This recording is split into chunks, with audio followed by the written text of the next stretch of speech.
আসসালামু আলাইকুম ওয়া রাহমাতুল্লাহি ওয়া বারাকাতুহু। সম্মানিত ভাই ও বোনেরা, আমরা অতি গুরুত্বপূর্ণ বিষয় নুন সাকিনের নিয়ম সম্বন্ধে জেনেছি ইতিপূর্বেই।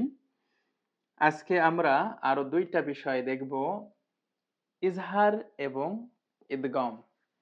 গত ক্লাসে আপনারা ইকলাব সম্বন্ধে বিস্তারিত জেনেছেন। আজকে আমরা এই নতুন আরো ২ টি বিষয় দেখব। ইজহার অর্থ স্পষ্ট করা। পূর্বে আমরা জেনেছি ইজহারের ৬ অক্ষর: গোলহা, লম্বা হা, খ, আইন গইন আর হলো হামজা।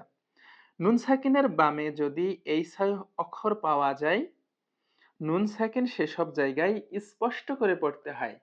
যেমন আছে তেমন একদম স্পষ্ট করে পড়তে হবে। নুন সাকিনের ইজহার হায় করলো ইজহার, এভাবে পড়তে হবে। ইজহারটা স্পষ্ট এবং সহজ, কোনো কিছু পরিবর্তন হয় না। এজন্য আমরা দ্রুত ইজহারটা পড়ে যাব ইনশাআল্লাহ। তো দেখুন, হামজা জবর আ লাগবে নুনের সাথে আন।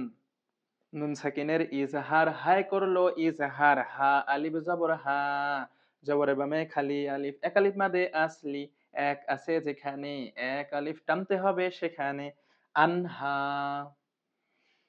এই কায়দা যখন আমরা পড়ছি তখন আমাদেরকে, যারা একেবারে নতুন, সবসময় ছন্দগুলো পড়াই উত্তম, যাতে করে ওই পড়াগুলো আস্তে আস্তে ভিতরে সেভ হয়। হামজা জবর আ লাগবে নুনের সাথে আন। নুন সাকিনের ইজহার আইনে করলো ইজহার, আইন ও ইজহারের অক্ষর, কোনো চেঞ্জ হবে না, কিচ্ছু হবে না, যেমন আছে তেমন স্পষ্ট। আন, আইন জবর আ লাগবে মিমের সাথে আম, তা জবর তা, আন আম তা, আন আম তা, ঠিক আছে। ওয়ান হার, মিন, মি লাগবে নুনের সাথে, মিন নুন সাকিনের ইজহার ক্ষয় করলো ইজহার। যখন যেই অক্ষর নুন সাকিনের পরে যে অক্ষর আসবে, সেই অক্ষরটার কথা বলতে হবে, যে নুন সাকিনের ইজহার ক্ষয় করলো ইজহার, নুন সাকিনের ইজহার আইনে করলো ইজহার, যেমন আছে তেমন এভাবে করে যখন যে অক্ষর আসবে সেই অক্ষরটা কথা বলে আমাদেরকে পড়তে হবে। মিন, খ জবর খ, খ লাগবে ওয়ার সাথে খাও। এটা কোন নিয়ম? ওয়া সাকিন ডাইনে জবর হারফিলিন, ঠিক আছে। পূর্বে শিখেছি আমরা ওয়া সাকিন ডাইনের মানে পূর্বের অক্ষরে জবর, তাহলে হারফিলিন। হারফিলিনের বামে যদি আরজি সাকিন হয়, আরজি সাকিন মানে কি? মনে মনে ধরা সাকিন। কোথায় কোথায় আরজি সাকিন হয়, মানে মনে মনে কোথায় কোথায় সাকিন ধরতে হয়? জের জবর পেশ আর দুই জের দুই পেশ পাইলে দম ফেলিবার সময় সেথায় আরজি সাকিন হইবে। তো দম ফেলিবার জায়গা, দুই জের আছে ফায়ের নিচে, তাহলে এখানে মনে মনে ফায়ের উপরে সাকিন ধরতে হবে। গোলের মাঝে সাকিন আছে যেখানে, দম ফেলিলে মনে মনে সাকিন ধরতে হবে সেখানে। তাহলে মিম ওয়াকফে লাজিম, হ্যাঁ এখানে অবশ্যই দম ফেলাতে হবে। তাহলে মিন স্পষ্ট, খাউফ দুই আছে যেখানে, দুই আলিফ টানতে হবে সেখানে, খ সিফাতে ইস্তিলা মোটা করে ইস্তিলা, মিন খাউফ, খাউফ, খাউফ, খা বললে হবে না, ঠিক আছে, খাউফ। এভাবে মান, নুন সাকিনের ইজহার হামজাই করলো ইজহার, হামজা দেখছেন তো, মানে আলিফের উপরে যখন কিছু থাকে, জের জবর পেশ কিছু আসলে, তখন আলিফ তো আর আলিফকে আলিফ বলতে হয় না, বলতে হয় হামজা। তাহলে নুন সাকিনের ইজহার এই হামজাই করলো ইজহার, হামজা মানে শুধু উল্টো দুই না, এখন আলিফটাই হামজা। নুন সাকিনের ইজহার হামজাই করলো ইজহার। মান আমানা, মান আমানা, আ আলিফের উপর খাড়া জবর, এক আলিফ মাদে আসলি। হামজা জবর আ লাগবে জিমের সাথে, আজ জিম সাকিনে কলকলা প্রতিধ্বনি সৃষ্টি করে, কলকলা ফুল আছে যেখানে, কলকলা করতে হবে সেখানে। আজ রুন, এই যে রুন র দুই পেশ রুন, নুন সাকিনের ইজহার গয়নে করছে ইজহার। এবার গয়েন জবর গ, গয়েন সিফাতে ইস্তিলা মোটা করে ইস্তিলা, ওই গ লাগবে ইয়ার সাথে, গই ইয়া সাকিন ডাইনে জবর হারফিলিন, হারফিলিনের পরে যদি আরজি সাকিন হয় দুই আলিফ টানতে হয়, একেই মাদে লিন কয়। জবর আছে দম ফেলিলে আরজি সাকিন হয়ে যায়, আর গোলের মাঝে সাকিন আছে যেখানে, দম ফেলেলে মনে মনে আরজি সাকিন ধরতে হবে সেখানে, তো ওয়াকফে মুতলাক, দম ফেলানো ভালো। তো আজরুন গয়ির, আজরুন, গয়ির। এই নিয়ম কানুন গুলোই হচ্ছে তেলাওয়াতের সৌন্দর্য। প্রিয় ভাইয়েরা, আমরা একটি বিষয় জেনে গেলাম, ইজহার স্পষ্ট করে পড়তে হয়। ইজহারের ৬ অক্ষর, গোলহা, লম্বা হা, খ, আইন, গইন আর হলো হামজা। নুন সাকিনের পরে যদি এই ৬ অক্ষর পাওয়া যায়, নুন সাকিন সেসব জায়গায় স্পষ্ট করে পড়তে হয়। ২১ নম্বর তাসবিদে রয়েছে ইদগম। ইদগম অর্থ তাসদিদ ধরে মিলিয়ে পড়া। ইদগমের ৬ হরফ ইয়া, ওয়া, মিম, নুন, র আর লাম। নুন সাকিনের বামে যদি এই ৬ অক্ষর পাওয়া যায়, তাসদিদ থাকার না থাক, তাসদিদ ধরে পড়তে হয়। কোথায় তাসদিদ থাকার না থাক? এই ৬টা অক্ষরে, ওই সমস্ত জায়গায় নুন সাকিনের পরে যখন আসবে এই ৬টা অক্ষর, তো এই ৬টা অক্ষরে তখন যদি তাসদিদ থাক অথবা না থাক, তাসদিদ ধরে মিলিয়ে পড়তে হয়। এটা হচ্ছে ইদগমের নিয়ম। ইয়া, ওয়া, মিম, নুন গুন্না করে পড়তে হয়। র আর লাম হরুফ গুন্না ছাড়া পড়তে হয়। র আর লামে গুন্না হয় না, ইয়া, ওয়া, মিম, নুনে একটু গুন্না করে পড়তে হয়। কেমন গুন্না হয় আমরা সামনে দেখছি। তো এখানে বলছে নুন সাকিনের বামে যদি এই ইদগম হরুফ পাওয়া যায়, তাসদিদ থাকা না থাক, তাসদিদ ধরে পড়তে হয়।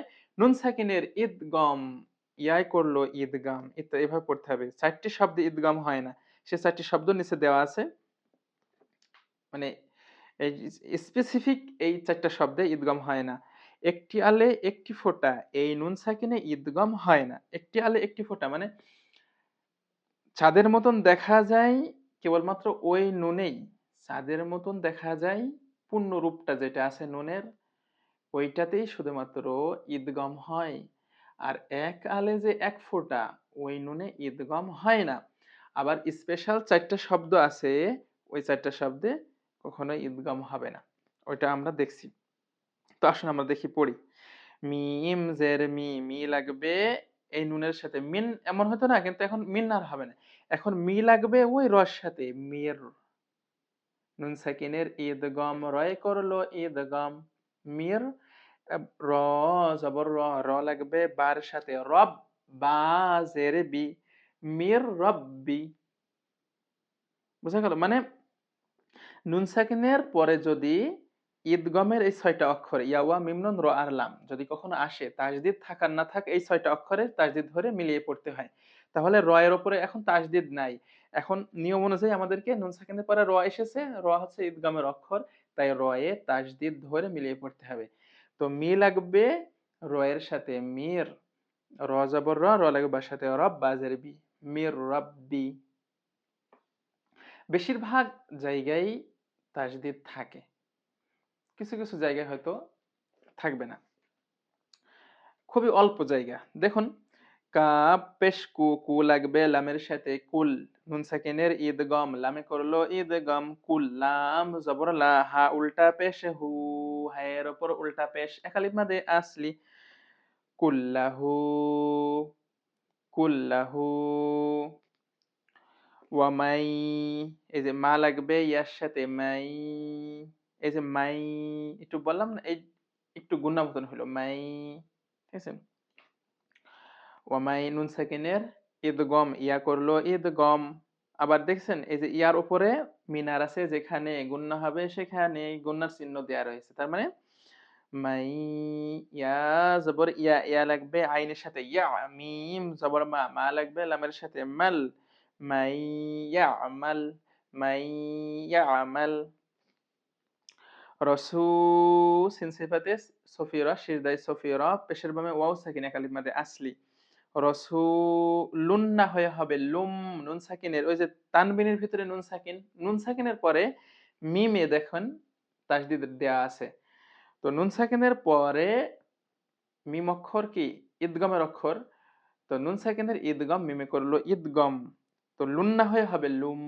মিম জের মি, মি লাগবে নুনের সাথে মিন, রসুলুম মিন, রসুলুম মিন।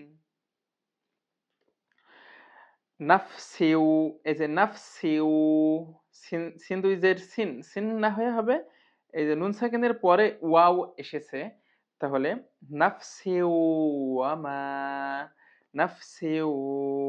এই যে সিউ বলে একটু যে গুণা মতন করছি, এই জন্য এই যে মিনার চিহ্ন রয়েছে। মিনার আছে যেখানে গুন্না হবে সেখানে, তো নাফসি ওয়া মা। আমরা যদি এভাবে বলি নাফসি ওয়া মা, গুন্নাটা করলাম না, তাহলে সুন্দর হলো না। সুন্দর যদি করতে হয় তাহলে নাফসি ওয়া মা, ওয়া মান ইয়ামাল, একটু গুন্না মতন করতে হবে। ইয়া ওয়া মিম নুন গুন্না করে পড়তে হয়, র আর লাম হরফ গুন্না ছাড়া পড়তে হয়। ইয়া ওয়া মিম নুন র আর লাম, নুন সাকিনের বামে যদি এই ছয় অক্ষর পাওয়া যায়, তাসদিদ থাকার না থাক তাসদিদ ধরে পড়তে হয়। অনেক জায়গায় ঈদগাম আছে, অনেক জায়গায়। প্রিয় ভাই ও বোনেরা, সকলে ভালো থাকবেন। আমরা আর ভিডিওটি বড় করছি না। সকলে ভালো থাকবেন, সুস্থ থাকবেন। দেখা হবে পরবর্তী ক্লাসে। গুরুত্বপূর্ণ বিষয় আমরা দেখব পরবর্তী ক্লাসে। ইকফা, ইকফার 15টা অক্ষর সুন্দরভাবে আমরা শিখব। ও তার আগে এখানে এই যে আবার এই 4টা শব্দ ঈদগামের বাকি রয়ে গেল, আমরা একটু দেখে নিই। এই যে কখন এগুলোতে ঈদগাম হয় না, যেমন দুনিয়া। এখন আপনি যদি বলেন দুইয়া, এভাবে হবে না, ঈদগাম হবে না এখানে। দুনিয়া একটু মনে রাখতে হবে শব্দগুলো। বুনিয়ানুন, বুনিয়ানুন, কিন, কিনওয়ানুন, কিন। এখন আপনি যদি কিউ এভাবে বলতে হবে না, কিনওয়ানুন, সিনওয়ানুন। এই যে এই 4টা শব্দ স্পেসিফিক, বাস এই 4টা শব্দ, বাস এই 4টা শব্দই ঈদগাম কখনো হবে না। জাযাকুমুল্লাহু খায়ের, মা আসসালামা।